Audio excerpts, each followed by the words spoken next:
Beneath the hills and fields of Britain, a hidden world of tunnels and labour once roared with life. Coal wasn't just fuel, it was family, identity, survival. Men descended each day into darkness so the nation could wake to warmth and light. Entire towns were built on the back of the coal they pulled from the earth. When the closures came, they didn't just end jobs, they ended a way of life. This is the story of the mines that kept Britain warm until they didn't.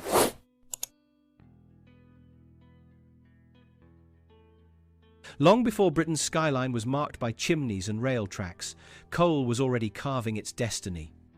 By the early 18th century, coal had replaced wood as the nation's main source of fuel, and from those seams of black stone grew the power to change the world. Steam engines roared, ships sailed faster, and the Industrial Revolution was born from beneath the soil. Coal was not just a fuel, it was the foundation of modern Britain.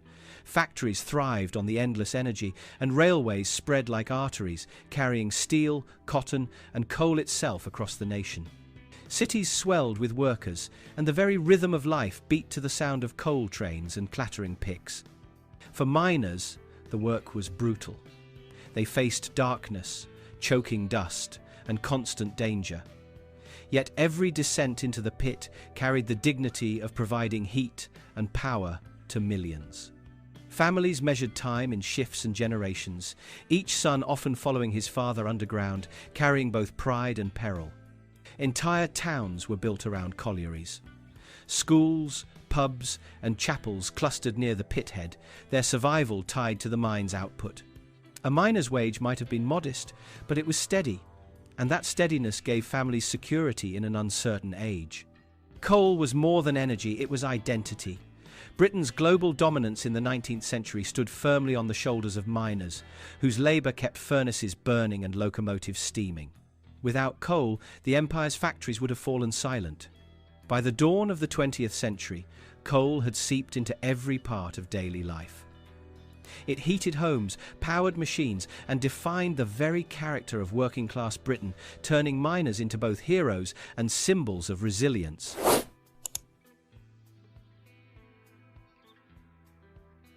After the Second World War, Britain sought to rebuild, but cracks were already forming in its oldest industries. The coal sector, once the engine of national survival, began to falter, caught between dwindling seams, rising costs, and growing competition. The pits that had once been lifelines were now becoming liabilities. Government stepped in with plans for restructuring. Between 1957 and 1963, over 260 mines were shut, leaving communities to face sudden, staggering change. These weren't just statistics, they were families uprooted, schools emptied, and streets lined with shuttered shops. In towns across Yorkshire, South Wales, and Scotland, generations of miners found themselves out of work overnight.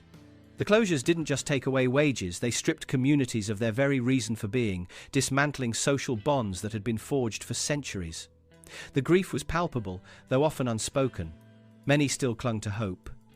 Families told themselves that the cuts were temporary, that coal would once again be needed, that pits would reopen.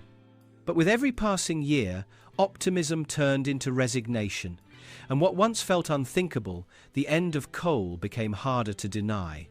As headstocks were dismantled and machinery left to rust, silence spread where noise had once ruled.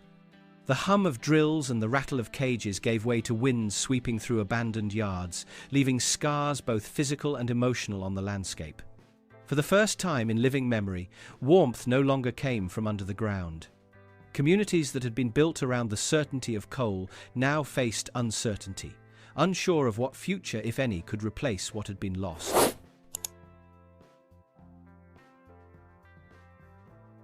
By the late 1960s, Britain's energy map was changing fast. Coal, once the beating heart of industry, was yielding to natural gas, oil, and electricity, reshaping not only the nation's power supply, but its culture. The king of fuels was losing his crown. The discovery of North Sea gas marked a turning point. Homes across the country were gradually converted from coal to gas fires, ending the ritual of coal deliveries and ash pans. For many families it meant convenience, but for mining towns it meant decline. Symbolic changes came quickly. British Rail retired its last steam locomotives in 1968, replacing them with diesel and electric trains. What had once been a proud symbol of coal's dominance now belonged to history, leaving nostalgia in its place. Power stations, too, modernized. Oil and nuclear entered the mix, and efficiency became the priority. Coal, though still significant, was seen as dirty, old-fashioned, and costly, while newer fuels carried the sheen of progress. The future seemed to demand something cleaner. For miners, the impact was immediate. Demand fell, investment dried up, and younger generations no longer saw a future underground, breaking the chain of inheritance that had defined families for centuries. The pit towns that once bustled with work now faced emptier streets. Across the countryside, new pipelines stretched where coal trains had once thundered. Coal was no longer king, it had been dethroned by gas and oil, and Britain had found other ways to stay warm. The loss was not just practical but cultural, a shift that reshaped identity as much as energy.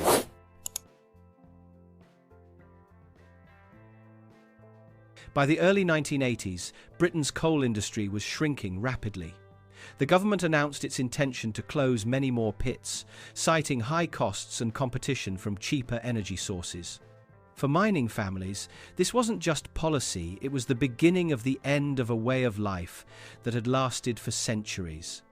The National Union of Mine Workers called a nationwide strike in 1984.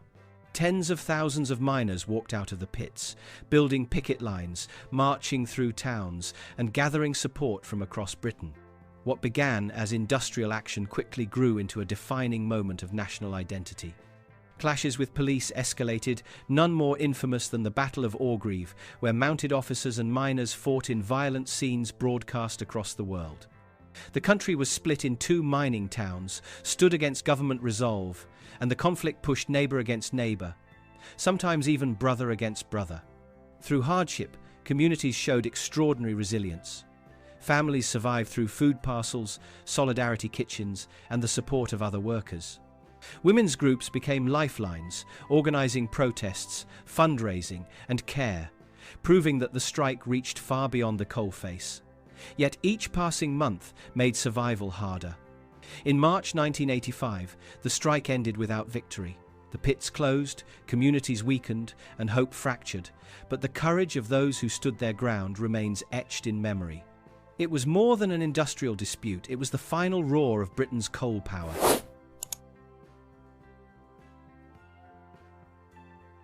Through the late 80s and early 90s, the closures continued. Each year brought another list of pits condemned, until only a handful remained. The machines slowed, the cages fell silent, and the black dust began to settle.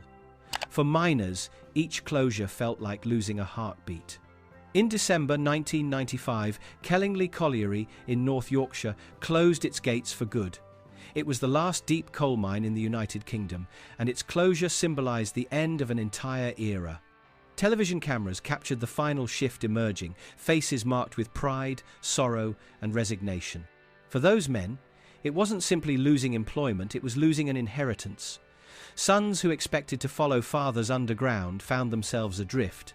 There were no more blackened boots by the door, no more pithead queues at dawn, only silence where once there had been life. Local communities marked the moment with vigils and gatherings. Banners were hung, brass bands played, and stories were told of generations who had dug Britain's warmth from the earth. Kellingley's closure became not just an end but a monument, remembered in pride and pain. Coal had given more than heat. It had built schools, homes, clubs and memories, and though the gates closed that winter, the spirit of the miners lingered far longer than the dust.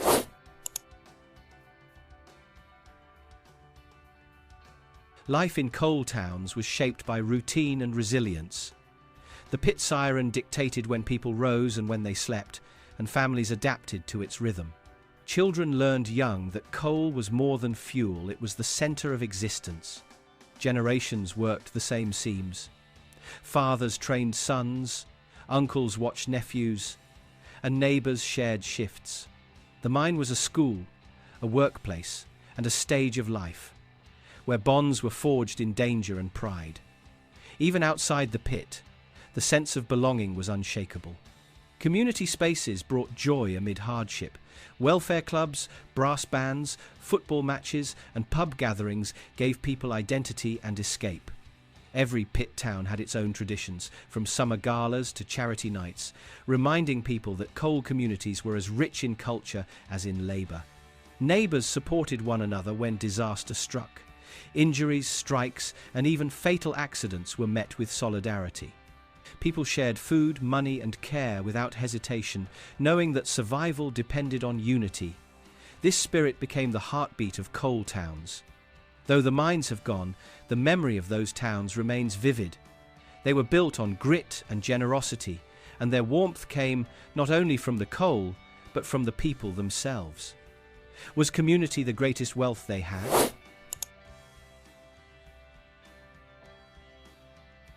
The end of coal mining left more than closed shafts. It left an emotional scar across Britain. It had once powered industry, kept families alive, and built national pride, but its absence revealed an emptiness that could not be filled with gas or oil. Some coalfields became museums or parks, places where children could learn what their grandparents endured. Others remained derelict, silent reminders of what had been lost. For many towns, no industry came to replace the pit, and poverty and unemployment stretched across generations. Still, pride endured. Murals, monuments, and banners kept the history alive, passed down like folklore.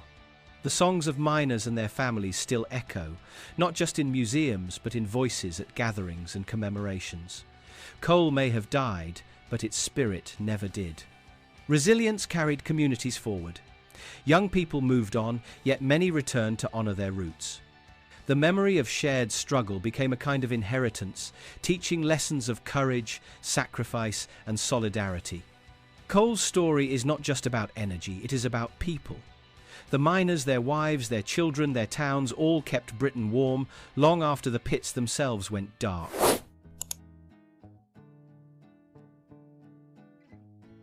Coal shaped not only work and wages, but also the spirit of Britain. Mining towns created a culture of music, sport, and storytelling, each rooted in the shared rhythm of life underground. What happened above ground was just as important as the shifts below. Brass bands became a symbol of mining pride. Every colliery had its own band, playing at parades, competitions, and funerals, filling streets with music that carried the dignity of labour. The sound of cornets and trombones was as familiar as the clatter of the cage. Sport thrived in coal communities, with football clubs and rugby sides often sponsored by local pits. From small village teams to professional clubs, coalfields gave Britain many of its sporting heroes, men who swapped the mine for the pitch.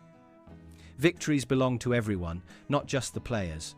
Art and literature also found inspiration in mining life. Poets, painters, and playwrights captured the grit and grace of coal towns, turning hardship into heritage.